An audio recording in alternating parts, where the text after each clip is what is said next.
सर्वांना नमस्कार. मी सूरज मांढरे, आयुक्त शिक्षण महाराष्ट्र राज्य बोलतोय. अ, आपण शिक्षक भरतीचा एक अतिशय महत्त्वाचा टप्पा पार केलाय आणि मला खूप आनंद होतोय, की मी माझ्या पूर्ण टीमसहित इथे आज आपल्याशी संवाद साधतो आहे. सर्व जे अभियोग्यताधारक पहिल्या टप्प्यामध्ये त्यांचं जे खूप दिवसांचं स्वप्न होतं, ते ज्यांनी पूर्ण केलेलं आहे. त्या सर्व 11,000 पेक्षा अधिक अभियोग्यताधारकांचं खूप मनापासून कौतुक, अभिनंदन सुद्धा. आणि मला सांगायला अत्यंत आनंद होतोय, की पूर्णपणे स्वतःच्या कर्तृत्वावर, स्वतःच्या क्षमतेवर कोणाचाही आधार न घेता, कुठल्याही प्रकारे दबाव किंवा काही न आणता, आपली पूर्णपणे पारदर्शक पद्धतीने, गुणवत्तेने आपली निवड झाली आहे. ही आपल्या स्वतःच्या दृष्टीने सुद्धा अत्यंत अभिमानाची गोष्ट आहे आणि आयुष्यभर तुमच्या ही गोष्ट लक्षात राहील, की एका चांगल्या प्रक्रियेतून आपली निवड झाली आणि आपण शिक्षक झालो. आणि माझी ही पण खात्री आहे, की आपल्या कुटुंबियांना सुद्धा हा आनंद झाला असेल, आपल्या मित्रमंडळींनाही हा आनंद झाला असेल. आम्ही सुद्धा आपल्या आनंदात खूप सहभागी आहोत. प्रश्न असा आहे, की भरती प्रक्रिया ज्यावेळेला आम्ही सर्वजण करत होतो, त्यावेळेला अनेक प्रवाद निर्माण केले गेले. अनेक प्रकारे वेगळे-वेगळे मतांतरे, काही गोष्टी सगळ्या सुरू होत्या. त्यावेळी आमच्या असं लक्षात आलं, की काही वेळेला गोष्टीची नीट माहिती न करून घेता, अर्धवट माहितीच्या आधारावर किंवा काही वेळेला तर माहिती असून सुद्धा ती नसल्याचे दाखवून काही मंडळी काहीतरी प्रवाद निर्माण करतात. त्याचं खंडन त्या वेळेला काही प्रमाणात केलं, पण आमची सर्वांची धारणा ही होती, की आपलं कामच हे सगळं काही दाखवून देईल, की आपण नेमकं काय करतो आहोत ते. त्याला उत्तरं देत बसण्यापेक्षा आणि आज खरंच तशी परिस्थिती आहे. आज हा निकाल लागल्यानंतर ज्या काही निवड झालेल्या मुलांच्या तर चांगल्या प्रतिक्रिया आल्याच, कारण त्यांचं नोकरी पण त्यांना मिळते आहे आणि त्यांचं स्वप्न पूर्ण झालं. परंतु काही कारणामुळे ज्यांना आज नोकरी मिळू शकली नाही, अशांनी देखील या व्यवस्थेचं कौतुक केलं. मला स्वतःला ते खूप मोठी एक पाठीवरची थाप वाटते, की त्यांचा विश्वास या व्यवस्थेवर आहे आणि त्यांना ही खात्री आहे, की पुढे देखील भविष्यात ज्यावेळी कधी भरती होईल, त्यावेळेला अशाच प्रकारे होईल आणि तेव्हा तरी ते नक्की सामील होतील. म्हणून आम्ही सगळेजण एकत्र बसलोय, की जे या काही कारणामुळे या प्रक्रियेत निवड होऊ शकले नाही, त्या मंडळींच्या मनामध्ये काही संभ्रम आहेत. कधीतरी त्यांना असं वाटतं, हे स्वाभाविक आहे. आम्ही सगळेच जण कॉम्पिटिटिव्ह एक्झाममधनंच या पदापर्यंत पोहोचलेलो आहोत. तर बऱ्याच वेळेला असं होतं, की आपली निवड होत नाही. मग आपल्या मनात कधी संभ्रम निर्माण होतो, कधी राग निर्माण होतो, कधी निराशा येते आणि काही मुद्दे उपस्थित होतात, की कशामुळे हे सगळं झालं असावं आणि मग कोणीतरी त्यात आणखी काहीतरी जर चुकीची माहिती देऊन जर आपल्याला काही सांगायला लागलं, तर त्याच्यावर आपला पटकन विश्वास बसतो. तर ते होऊ नये म्हणून आम्ही समाज माध्यमांवरती तर सगळेच जण खूप ॲक्टिव्ह आहोत, की आमचे अकाउंट फेक आहेत का काय? असं वाटावं इतके ॲक्टिव्ह आहोत, पण ती खरी आम्हीच उत्तरं देत असतो. तर आम्ही थोडंसं या सगळ्या मुद्द्यांची एक यादी तयार केली आहे, की काय-काय मुलांच्या मनामध्ये संभ्रम आहेत आणि आम्ही थोडंसं त्याबद्दल आपल्याला मार्गदर्शन पण काही थोडंसं काही वस्तुस्थिती काय आहे इकडे आपलं ध्यान वेधणार आहोत. काही मुद्दे असे आहेत, की आरक्षणाच्या बाबतीमध्ये बऱ्याच मुलांनी असा मुद्दा उपस्थित केला आहे, की ह्या धोरणामध्ये काही बदल झाला का? किंवा आरक्षित प्रवर्गावर काय अन्याय झाला का? किंवा दुसरीकडून खुल्या प्रवर्गाकडून पण ही एक नोंद अशी येते, की खुल्या प्रवर्गावर काही अन्याय झालाय का? तर अन्याय मित्रांनो कुणाचवर झालेला नाही. जे शासनाचं धोरण आहे, जे कोर्टाचे निवाडे असतात, त्या सगळ्याचं पालन करूनच भरती होत असते. मुळात कधी काय झालं किंवा कसं व्हायला पाहिजे ह्यापेक्षा जे झालंय ते नियमानुसार योग्य आहे का नाही हे आपण बघितलं पाहिजे. तर मला वाटतं शिंदे सर. साहेब माझे सहकारी आहेत, उपसंचालक खूप सुरुवातीपासून ते येस, सर. या सगळ्या प्रक्रियेमध्ये आहेत. तर मला असं वाटतं की थोडीशी मुलांच्या मनामध्ये आहे ना, की हा सुप्रीम कोर्टचा नेमका निकाल काय आहे आणि आपण जी भरती आता केली आहे त्यात नेमका आरक्षित प्रवर्गाला स्थान दिलं आहे का नाही? का खुल्यामध्ये एकही व्यक्ती आपण घेतलेला नाही. खुला अगदी पूर्ण खुला ठेवला आहे आणि आरक्षित फक्त रिझर्व्हेशनवर ठेवले. असं काही झालं आहे की काय हे त्यांना थोडंसं कुतूहल वाटतंय. सर, अगदी बरोबर. मुलांना साहजिक आहे असं वाटणं. परंतु निवड प्रक्रियेमध्ये जे गुणवत्तेनुसार उमेदवार असतात, अशा सर्वच उमेदवारांना, त्यामध्ये आरक्षित प्रवर्गातील उमेदवार असतील, अनारक्षित प्रवर्गातील उमेदवार असतील, सर्वांना यामध्ये सहभागी केलेला आहे. कुठल्याही प्रवर्गाला यामध्ये वंचित ठेवलेलं नाहीये. उमेदवारांनी एक समजून घेतलं पाहिजे, की निवड प्रक्रिया करत असताना खुला प्रवर्ग यासाठीचे निकष, आरक्षित प्रवर्ग यासाठीचे निकष, ह्या दोन्ही डोळ्यासमोर बाबी ठेवलेल्या आहेत सर. हं. त्यामध्ये आरक्षित खुल्या प्रवर्गावर निवड करत असताना खुल्या प्रवर्गाच्या पात्रतेचे निकष त्या उमेदवाराने जर पात्र केला असेल, तर त्या सर्वच उमेदवारांना एका यादीमध्ये घेऊन जर त्याची खुल्याची पात्रता असेल, तर खुल्यावर तो निवडला गेलेला आहे. आणि जर खुल्याची पात्रता नसेल, त्याच्यामध्ये टेटचे गुण अधिक असतील, तर तो त्याच्या स्वतःच्या प्रवर्गामध्ये देखील निवडला आहे. आपण जर याद्याचं अवलोकन केलं तर आपल्याला स्पष्टपणे हेही दिसेल की बरेच आरक्षित प्रवर्गातील उमेदवार खुल्या प्रवर्गावर निवडले गेले आहेत, तो अशी फार पण महत्त्वाचा आपल्याला मुद्दा हा मुद्दा दिसते सर्वांनी सर. लक्षात घेतला पाहिजे की आपण जर पूर्ण यादी जर बघितली तर सर आरक्षित प्रवर्ग जो अगदी संरक्षित प्रवर्ग आहे, सामाजिक आरक्षण ज्यांना दिलंय ते त्या प्रवर्गामध्ये तर आहेतच, नक्की सर. परंतु खुल्या प्रवर्गात सुद्धा ज्यांनी कोणती सवलत घेतली नव्हती ते खुल्या प्रवर्गात सुद्धा आरक्षित प्रवर्गातील कितीतरी मोठ्या प्रमाणावरती अभियोग्यताधारक सामील झालेले आहेत. आणि ह्या सगळ्याला पाया काय आहे तर सुप्रीम कोर्टाच्या निर्णयाचा आहे, सर अगदी बरोबर. डीओपीटीच्या धोरणाचा आहे, महाराष्ट्र शासन सुद्धा जे वेगळ्या वेगळ्या परीक्षा घेतात त्या सगळ्याचा सर आहे. अगदी हा मुद्दा आहे. आता यामध्ये काही यामध्ये लोकांना थोडीशी अशी पण एक कन्सर्न आहे की कट ऑफ मग जास्त कसा झाला, तर त्याच्याबद्दल आपण ती पण खात्री केलेली ते पण तुम्ही अगदी थोडं अगदी सांगा. सर. बऱ्याच वेळेला असं होतं की आता आपण बोललो की खुल्या प्रवर्गाचं जर त्याला पात्र नसेल तर आरक्षित प्रवर्गात असा उमेदवार विचारात घेतला जातो.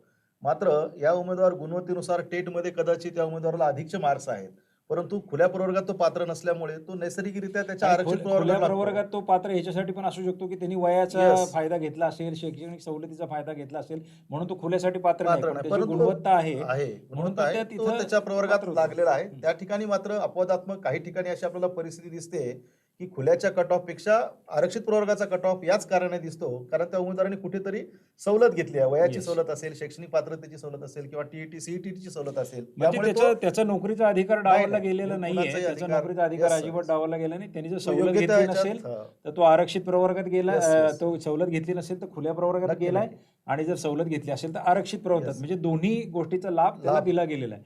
तिसरा मुद्दा काही बाबतीत असा येताना दिसतो की प्रेफरन्स देताना काही मंडळींनी कमी प्रेफरन्स दिले, मग ते आता म्हणतात आमची निवड नाही झाली. तर आता प्रेफरन्स देताना असं काही बंधन होतं का किंवा आपण कमी प्रेफरन्स द्या किंवा काय? माझ्या माहितीप्रमाणे सर 500-600 प्रेफरन्स अगदी दिलेले अगदी सुद्धा. खरं आहे सर. हं. आपण म्हणता त्याप्रमाणे उमेदवाराला जे प्राधान्यक्रम जनरेट झालेले होते त्या प्राधान्यक्रमात लॉक करण्यासाठी कुठलीही अशी आपली ही ऑनलाईन प्रक्रिया असल्यामुळे मर्यादा ठेवलेली नाही.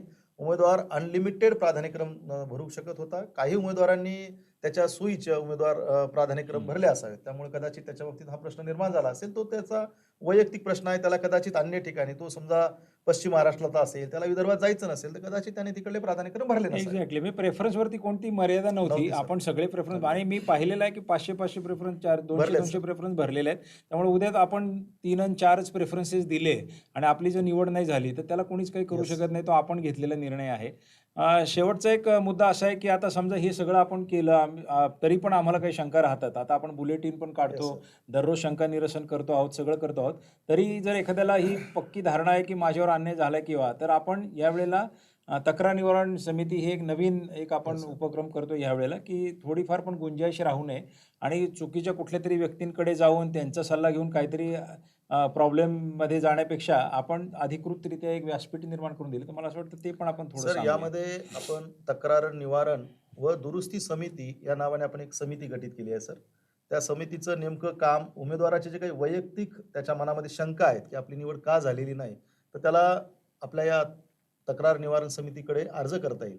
यासाठी आपण एक फॉर्मॅट डेव्हलप केला आहे सर. आज आपण तो बुलेटिनमध्ये आपण प्रसिद्ध करूयात. तो फॉर्मॅट आपण त्यांना देऊयात. त्या फॉर्मॅटमध्ये उमेदवार माहिती भरतील आणि त्यासोबत त्याचे काही पुरावे असतील किंवा हो. एखाद्या उमेदवाराला जास्त मार्क कमी मार्क असताना निवडलाय, मला मात्र जास्त होते, माझी निवड झाली नाही, असं जर त्याचं काही ग्रीव्हन्स असेल किंवा याशिवाय त्याचं वैयक्तिक स्वरूपाचं जे काही निवडीबद्दलचं ग्रीव्हन्स असेल तो ग्रीव्हन्स आपल्याकडे देऊ शकेल सर. त्यामध्ये येस. आपण एक कमिटी केली आहे. ते कमिटीचे सदस्य त्याचं ग्रीव्हन्स पाहतील आणि त्याचं ग्रीव्हन्स सोडवतील सर. आणि आमची सूचना अशी आहे की ही जी तक्रार निवारण समिती आहे यामध्ये फक्त आणि फक्त व्यक्तिगत पातळीवरचे आपण ग्रीव्हन्स द्या. आपण प्रशासनाने काय सुधारणा केल्या पाहिजेत किंवा भविष्यात काय केलं पाहिजे याकरता आपण वेगळ्याने आम्हाला शासकीय जो आमचा ईमेल ॲड्रेस आहे तिकडं संपर्क करू शकता. बऱ्याच वेळा असं होतं की लोक काही पण व्यक्तिगत स्वरूपाचे सुद्धा, म्हणजे माझं एका मुलीवर प्रेम आहे आणि तिच्याशी माझं लग्न होऊ शकत नाही कारण मी पास नाही झालो, आपण दुसरा राऊंड कधी करणार. आता हे प्रेम वगैरे, लग्न वगैरे, हे आमचा अनुभव त्यामध्ये थोडा कमी आहे. त्यामुळं त्या बाबतीमध्ये आमच्याशी ईमेलद्वारे संपर्क नाही करावा. पण जर खरंच तुम्हाला असं वाटत असेल की कुठेतरी काही चूक झालंय तर पुराव्यानिशी कृपया तक्रार करा. बरेच जणांचं असं दिसून येतं की ते काहीतरी मेसेज पाठवतात, आम्ही शहानिशा करतो आणि त्यात काही तथ्य नसतं. तर ह्यात काय होईल की खऱ्या तक्रारींचं निराकरण करायला मग आम्हाला वेळ कमी पडेल. तर तसं न करता आपण आता खूप सुशिक्षित, सुसंस्कृत आणि भावी शिक्षक आहात सगळेच जण. तर आपल्याला समजलं पाहिजे की ग्रीव्हन्स रेज खरंच आपला ग्रीव्हन्स हा व्हॅलिड ग्रीव्हन्स आहे का?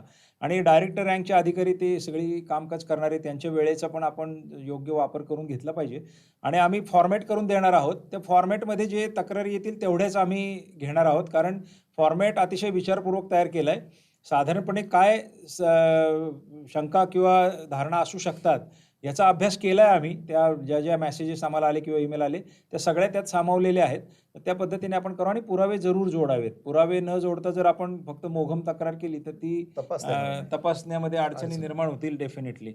दुसरं काही मंडळींचं असं म्हणणं आहे, की आपण सुरुवातीला इंग्लिश मीडियमसाठी एवढ्या जागा राहतील असं म्हणलं होतं. त्यावर बरेचसं काही मंडळींनी असं हे पण निर्माण केलं, की सर. आता जणू काही सगळ्या जागा इंग्लिश मीडियमला जाणार महाराष्ट्रातल्या नाही, आणि असं नाही. कोणाला काही मिळणार नाही. तर ते त्यांच्यावर फार वाईट वेळ येईल वगैरे, वगैरे. आता आपल्या व्यवस्थेनेच उत्तर दिलंय सगळ्या गोष्टींना, की सर. नेमकं काय झालंय. आणि काहींनी बिंदू नामावलीबद्दल पण असेच अगदी. प्रश्न निर्माण केले होते, की अमुक ठराविक गोष्टींना काही मिळणार नाही वगैरे, वगैरे. आता ह्या सगळ्या दोन्ही ज्या वावड्या होत्या, त्या आपल्या निकालानेच त्या शांत केल्यात. त्यावर काही वेगळं भाष्य करायची गरज नाही. पण मला असं वाटतं, की जो एक मुद्दा राहतो, की काही कन्नड माध्यम, उर्दू माध्यम किंवा ह्या मुलांनी सुद्धा काही आपल्यासमोर मुद्दे उपस्थित केले. तर मला वाटतं उर्दू माध्यमाबद्दल थोडीशी क्लॅरिटी सर, करायला पाहिजे. उमेदवार ज्यावेळेस निवड प्रक्रिया करतो, त्यावेळेला 6वी ते 8वीच्या गटामध्ये भाषा विषय इंग्रजी असेल, भाषा विषय मराठी असेल किंवा जो काही भाषा विषय आहे, त्या भाषा विषयाच्या बाबतीमध्ये उमेदवाराचं पदवीचा जो विषय आहे सर, तो आपण विचारात घेतलेला आहे. आणि जर उर्दू माध्यमामध्ये इंग्रजी भाषेची जर जागा आली असेल, तर त्यामध्ये आपल्याला महत्त्वाचं आहे, की तो इंग्रजीच्या विषयाचं त्याला अध्यापन करायचं आहे. त्या अनुषंगाने विद्यार्थ्याचं पदवीचा इंग्रजी विषय विचारात घेऊन सर्व विद्यार्थ्यांना जे काही त्यासाठी पात्र असतील, प्रवर्ग असेल त्याचा किंवा खुल्या प्रवर्गाची जागा असेल, ह्या सर्व बाबी विचारात घेऊन त्या उमेदवाराला प्राधान्यक्रम दिलेत आणि मूळ सर त्या उमेदवाराला तिकडे जायचं असेल, हं. तरच तो उमेदवार तिथं प्राधान्यक्रम एक्झॅक्टली, देणार आहे. एक्झॅक्टली. त्यामुळे ज्या उमेदवाराची उर्दू माध्यमात उर्दू माध्यमाशिवाय असं प्रकर्षाने नावं जरी दिसत असली, तर त्या विद्यार्थ्याला इंग्रजी विषयाचं शिकवण्यासाठी तिथं जाणार आहे. त्यामुळं राइट. इथं काही चुकीचं असं झालंय वाटत अशातला नाही. प्रकार नाहीये. बरोबर. आता त्यामुळं राइट, राइट. अगदी थँक यू. सर. तर मला असं वाटतं, की हे जे सगळे मुद्दे आहेत ना, हे आपण जर ते कोर्टाचे न्यायनिवाडे, शासनाचं धोरण आणि सगळं जर वाचलं, कट ऑफबद्दल वगैरे, वगैरे, तर हे सगळे शेवटी हे लोकप्रशासन आहे. सर्वांचं 100% समाधान इथे कधी होत नसतं. पण बहुतांश नियम जे आहेत ते मात्र बिनचूकपणे पाळावे लागतात. ते पाळून आपण काम केलेलं आहे. दुसरा मुद्दा असा उपस्थित होतो, की आपण एवढी मोठी भरती केली, एवढ्या 11,000 21,000 ची जाहिरात काढली होती आणि प्रत्यक्ष 11,000 लोक आपण घेता आहात.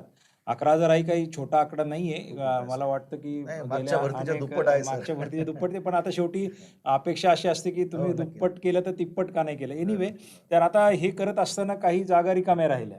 तर गोदने साहेब आपल्याकडे आहेत. आमचे खूप वरिष्ठ सहकारी आहेत.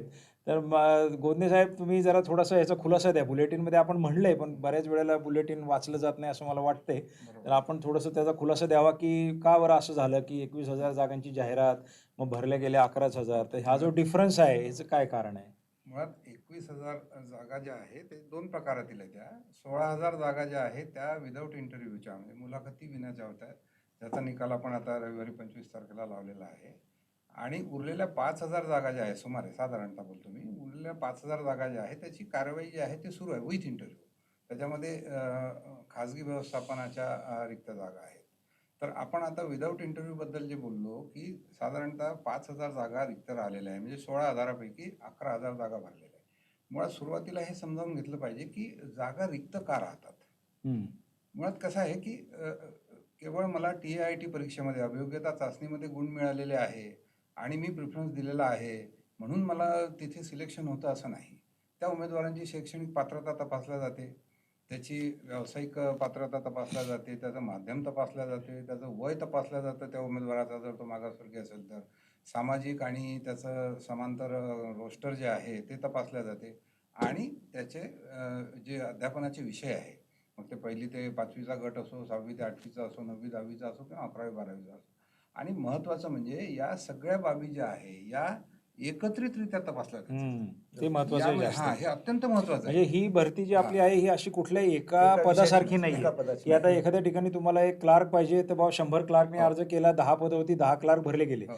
इथं म्हणजे तुम्हाला आपल्याला विषय, त्याचं समांतर आरक्षण, अगदी, त्याचं अगदी, हॉरे, अगदी, त्याचं अगदी. सामाजिक आरक्षण, त्याचे स्वतःचा संस्थेचा प्रेफरन्स, अगदी. कोणत्या विषयासाठीची ती जागा होती ती, हो. हे 5ही बिंदू जेव्हा टिकमार्क होतील तेव्हाच ते पद भरलं जाईल. एकत्रितपणे ॲट ए टाइम ज्याला हा, आपण त्यातला म्हणतो. एक जरी बिंदू म्हणजे एखाद्याकडे 4 बिंदू त्याचे क्लिअर झालेत आणि त्या संस्थेला त्यांनी प्रेफरन्सच दिला नाही तर त्या संस्थेची नाही जागा होणार, रिकामी नाही राहील. होणार. अगदी तर बरोबर. अशा पद्धतीने ही भरती जी आहे ही आपण अशी समजून घेतली पाहिजे हो. की ही काय एकल पदाची भरती नाही की हो. सर्वजण पात्र. इथं मुळात सगळे लोक त्या पदासाठी पात्रच नसतात, बरोबर. त्याच्यात काही ना काहीतरी मिसिंग गोष्टी आहेत. बरोबर आहे, बरोबर बरं, आहे. आता मुद्दा हा आहे की हे ठीक आहे की जागा रिकाम्या राहिल्या, बऱ्याच जणांच्या मनात ही शंका आहे की मग आता तुम्ही सोडून देणार का, हे पुढं काय करणार, हे 5,000 जागा भरणार का नाही भरणार आणि कधी भरणार? बरोबर आहे. आपण या जागा ज्या आहे, रिक्त जागा ज्या आहे या सोडून देणार नाही आहे. एक साधारण आपण जागा रिक्त ज्या आहे याचा 2 अँगलनं किंवा 2 पद्धतीनं विचार करणार आहे. एक, ज्या जागा रिक्त आहे त्याचं रोस्टर काय आहे शिल्लक असलेलं, त्या व्यवस्थापनाचं. आणि दुसरं म्हणजे त्या व्यवस्थापनाचा अध्यापनाचा विषय, ज्याला आपण 1 ते 5चे आहे काय, 6 ते 8चे आहे काय, 6 ते 8 असेल तर भाषेचे आहे काय, भाषा असेल तर मग इंग्रजी, मराठी, हिंदी, किंवा तिकडे विज्ञान असेल तर मग विज्ञानाचे आहे काय, गणित विज्ञानाचे आहे काय, गणिताचे आहे काय, वगैरे वगैरे. प्रत्येक इयत्तेचा भाषा आणि इकडे रोस्टर याचा आपण साकल्यानं अभ्यास करू. आणि अभ्यास सुरू आहे तो अर्थात. आणि यानंतर आपण त्या सक्षम प्राधिकाऱ्याची परवानगी घेऊन कुठल्या जागा कायदेशीर मार्गाने भरता येते, कुठल्या जागा कन्वर्ट करता येते, याचा सगळा अभ्यास करून आपण लवकरात लवकर आपण त्यावरती येऊ. Yes yes yes. कारण मागच्या वेळी पण असंच झालं होतं की काही जागा तर शेवटपर्यंत रिकाम्याच राहिल्या, तर आता आपण ती वेळ येऊ देणार नाही. जसं तुम्ही अगदी बघितलं की बरोबर. मागच्या वेळी अगदी. निकाल जाहीर व्हायला सुद्धा कमी पद असून 40 दिवस लागले होते. yes. आज आपण 10-15 दिवसात ते केलंय. आठ तसेच दिवस. 8 दिवसात, आठ दिवस. 8 आठ ते नऊ दिवसात. दिवस. तर ठीक आहे, तर तसंच पद्धतीने आपण हेही निकाल नक्की घेऊ. थोडासा पेशन्स ठेवावा लागेल. Yes, sir. आणखी एक मुद्दा असा येतोय की हे तुम्ही 2022चं सगळं करताय काम, 2017चे काही लोक काही कारणामुळे शिल्लक राहिलेले वगैरे आहेत. माझ्याबरोबर आपले सलील वाघमारे पण आहेत, ते आमच्या टीमचे सदस्य आहेत. तर सलील, तुम्ही काय याचा अभ्यास केलेला की हे 2017चं काय नेमकं पुढं होणार आहे? सर, 2017मध्ये ज्या टेटच्या परीक्षेमध्ये जे विद्यार्थी पात्र ठरले होते त्यांची भरती आपण यापूर्वीच केलेली आहे. पण या भरती प्रक्रियेमध्ये काही अपात्रता, गैरहजर इत्यादी कारणामुळे काही पदं रिक्त आहेत हे मान्य आहे. या पदांवर भरती होईल का, कधी करणार, अशा काही शंका आपल्याकडे येत आहेत. त्यावर मी असं सांगू इच्छितो की याचा आपण अभ्यास करत आहोत. किती जागा आहेत, साहेब जसं म्हटले त्याप्रमाणे रोस्टर कसं आहे, आणि शासन निर्णय, न्यायालयीन निर्णय यांचा साकल्याने अभ्यास करून या पदावर भरती करण्याचा प्रयत्न आपण डेफिनेटली करू. लवकरच कारण करतो. 17मध्ये जे अभियोग्यताधारक होते त्यांच्याबद्दल आपली पूर्ण सहानुभूती आहे की आपण त्यांच्यावर कोणता अन्याय होऊ देणार नाही. फक्त अडचणी आहेत की त्याच्यात काही कोर्ट केसेस पण आहेत. शासनाकडे आपण सर कळवलेलं हां, आहे, कोर्ट केसेस हां. पण आहे, त्या दोन्ही सगळ्या बाबीचा एकत्रित हे आपण सगळे जरा एकत्र विचार करावं लागतं. म्हणून माझी विनंती हीच राहील की आपण निष्कर्षावरती लगेच येऊ नये. म्हणजे काही कुणाचं एकदम आता झालं बाबा एंड झाला या विषयाचा, असं काही होत नसतं.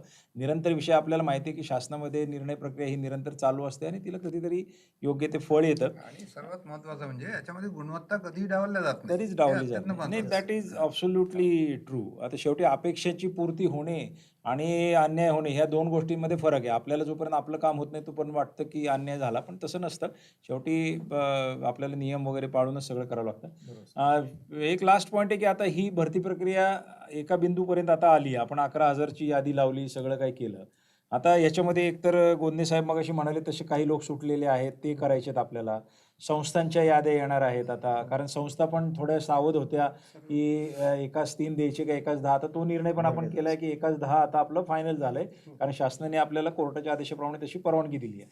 आता सगळ्या लोकांना अशी अँझायटी राहील की बाबा एक लॉट तुम्ही काढला, 11,000 लोकांचं तर काम झालं, तर आता मेरा नंबर कब आएगा, असे पण काही उमेदवार खूप वाट बघून आहेत.